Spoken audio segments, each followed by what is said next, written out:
In today's video, I've got 5 tips guaranteed to improve your macro photography. Let's jump in.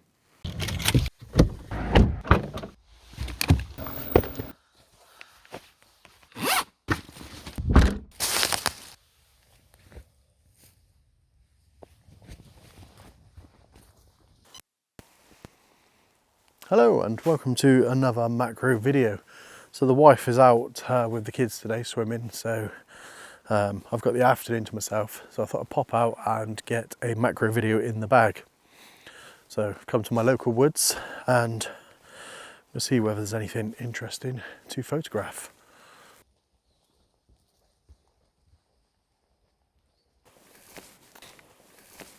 So the first of the 5 tips I've got for you today is compositional based, and that is the angle that you shoot at.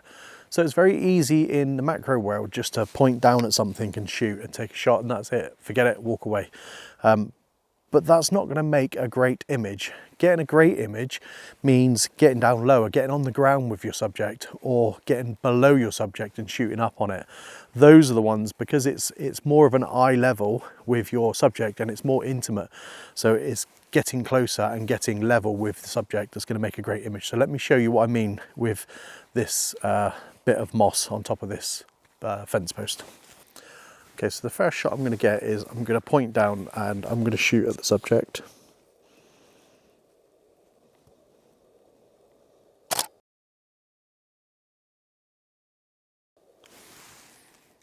Okay, so that's that image. Now, what I'm going to do now is I'm going to get level with it and take the same image or similar image, and then I'm going to go down below and shoot up.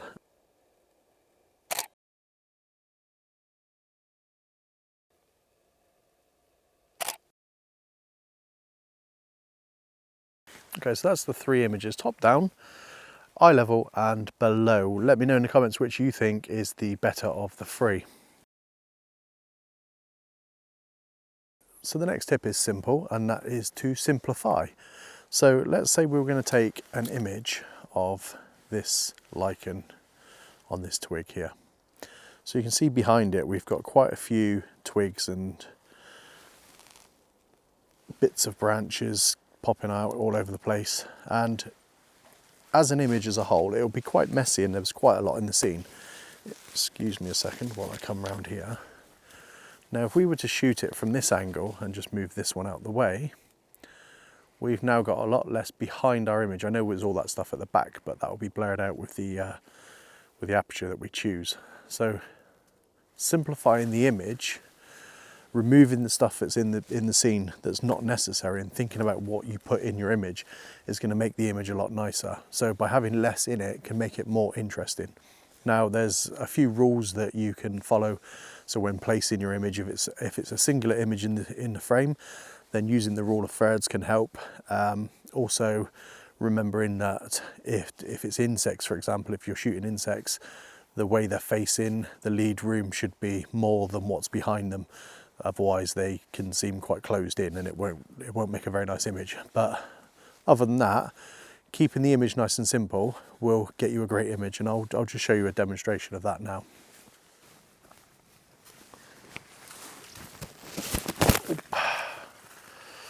Okay, so let me show you. The first image would be with the background.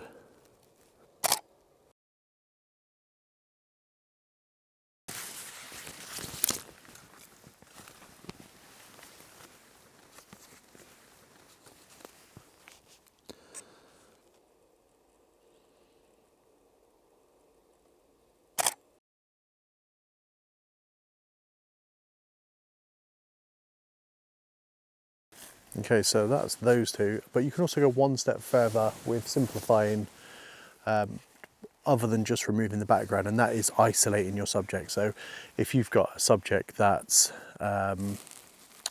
quite complex, let's say for example this little bit of tuft of lichen here, by taking a photo of it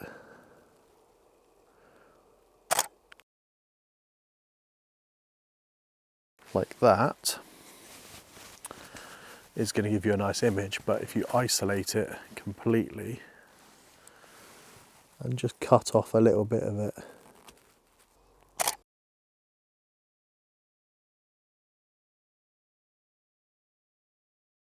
Then I get a cleaner image with less clutter in, and it's more simplified, which I think personally makes a nicer image.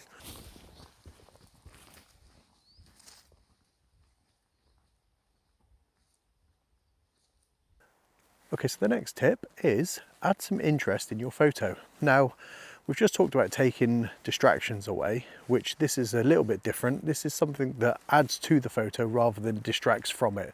So what we're going to do is we're going to take a picture of one of these petals that are growing, and then we're going to add some interest to that petal and see the difference.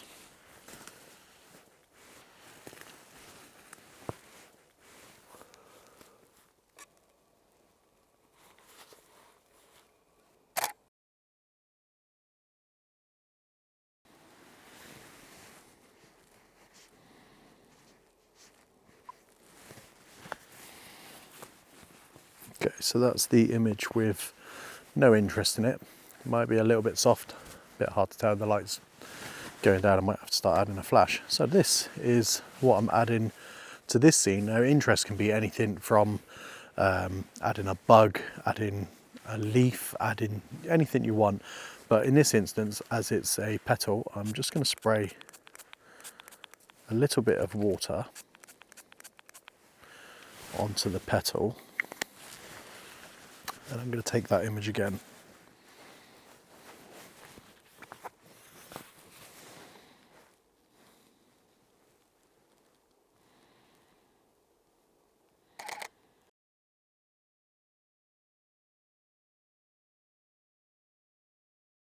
Okay, so that's that image, and I'll pop that up on the screen.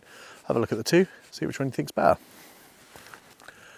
Right, so I've just come across some bracket mushroom, and it's going to demonstrate my next point perfectly. So my next point is lighting. Now, I'm not talking flash. You can use flash to illuminate your subject, but I'm talking about just playing around with different types of light.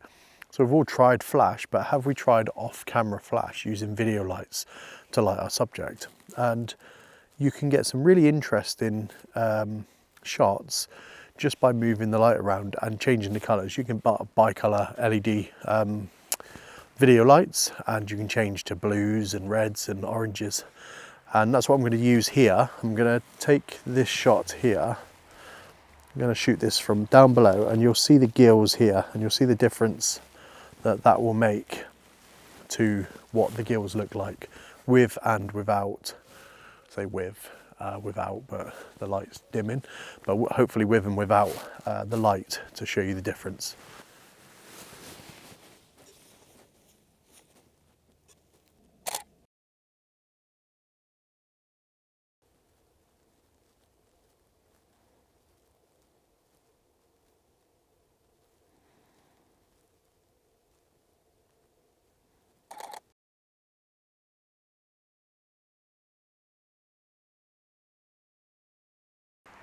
Okay, so there you can see, simply just by using a video light, we can completely change the look of that mushroom, and just getting a little bit creative with light, moving it around, changing the angles and intensities, you can get some interesting results and make your macro images really stand out. Well, if you made it this far into the video, thank you so much for watching. And one last point for you, which is check your focal point. Now, obviously, having good focus is important, but where you focus on a subject is going to make all the difference to the scene, to the image. Now, with mushrooms, gonna fall over in a second. With mushrooms, you tend to focus on the very edge of the cap that's closest to you. Now, check out this image. I'll put an image up now. If I'd have done that on this image, which I did, but on the next image I'll show you what I did differently. So this image, I raised the tripod up a little bit, and I focused a bit further into the cap rather than the actual edge of the cap itself. And that's revealed all the stuff that's inside the mushroom, or inside the top of the mushroom, which I would have ordinarily missed. So that can give you a completely different looking image, and also change what the image looks like entirely in some cases. So if you were shooting an insect, for example, the usual focal point is the eye. So let's say you were shooting something with an interesting detail like a spider with some interesting leg colour, then maybe focusing on the leg might be the better option, because you might miss that unless you're stacking and you can get a good depth of field on it. But yeah, so just play around with where you focus on your image and it will change what your outcome is. So I hope you found these tips useful, and thank you so much for watching. I really do appreciate that. If you haven't already subscribed for more videos like this, then hit that subscribe button. And if you like macro, or if you're into macro and you've just started out, then why not check out this video. I'll put up a video up, 7 mistakes when starting macro photography. And if you like landscape photography, why not check out my other channel, which is Keith Guppy Landscape Photography, and I'll put a link up to that channel here as well. So thank you so much for watching, and I will catch you on the next one.